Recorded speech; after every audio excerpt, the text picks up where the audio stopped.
Quran adalah kitab suci umat Islam yang diturunkan kepada Nabi Muhammad SAW melalui perantara malaikat Jibril sebagai petunjuk orang yang bertakwa dan penjelasan-penjelasan mengenai petunjuk itu. Allah tidak hanya menurunkan petunjuk, tapi Allah menurunkan penjelasan atau maksud yang dimaksudkan daripada petunjuk-petunjuk yang Allah turunkan itu. Mengenai petunjuk itu tersebut, serta pembeda antara yang hak dan yang batil.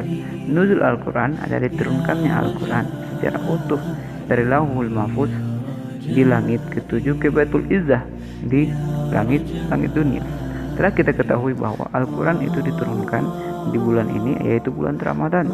Allah Ta'ala berfirman, Syahrul Ramadan alladzi unzila fihi Al-Quran. Beberapa hari yang telah ditentukan ialah bulan Ramadan, bulan yang di dalamnya diturunkan Al-Quran. Quran surah Al-Baqarah surat kedua ayat ke 185. Dalam sebulan dari bulan Ramadan ini, Al-Quran tepatnya diturunkan pada malam Lailatul Qadar. Allah Subhanahu wa taala berfirman, "Inna anzalnahu fi Lailatul Qadar." Sesungguhnya kami telah menurunkan Al-Quran pada malam kemuliaan. Wa ma adraka ma Lailatul Qadar? Dan tahukah kamu apakah malam kemuliaan itu? Lailatul Qadri khairum min alfi syahr. Malam kemuliaan itu lebih baik dari 1000 bulan. Quran surah Al-Qadar ayat 1 sampai 3. Ketahuilah, malam Lailatul Qadar adalah malam yang mendapatkan keberkahan Allah Subhanahu wa taala. Allah Subhanahu wa taala berfirman, "Inna anzalna fi lailatin mubarakah." Sesungguhnya kami menurunkannya pada suatu malam yang diberkahi. Syekh As-Sa'di rahimahullah berkata bahwa Allah itu menjadikan permulaan turunnya Al-Quran adalah di bulan Ramadan, di malam Lailatul Qadar. Imam Ibnu Katsir rahimahullah mengatakan adanya ijma bahwa Al-Quran turun secara utuh dari Lauhul Mahfuz ke Baitul Izzah di langit dunia. Telah kita yakini pula bahwa Al-Quran ketika diturunkan kepada Nabi dilakukan secara beransur-ansur. Allah Ta'ala berfirman yang artinya Al-Quran itu telah kami turunkan dengan beransur-ansur agar kamu membacakannya perlahan-perlahan kepada manusia, dan kami turunkannya sebagai bagian demi bagian, sedikit demi sedikit. Quran surah Al-Isra ayat 106. Imam Asy'ari rahimahullah ta'ala menjelaskan bahwa Al-Quran turun secara utuh keseluruhan ke langit dunia pada saat Lailatul Qadar. Selanjutnya Allah Ta'ala turunkan secara beransur-ansur selama masa kenabian. Ibnu Abbas radhiyallahu anhu menjelaskan bahwa Al-Quran secara keseluruhan diturunkan dari Lauhul Mahfuz ke Baitul Izzah di langit dunia, lalu diturunkan beransur-ansur kepada Rasulullah Shallallahu Alaihi Wasallam, Nabi kita, peristiwa dalam jangka waktu selama 23 tahun. Waktu dan proses diturunkannya Al-Quran telah kita ketahui dan wajib kita imani. Namun hal yang tak kalah pentingnya adalah apa yang telah kita lakukan ketika kita telah mengetahui nuzul Quran tersebut.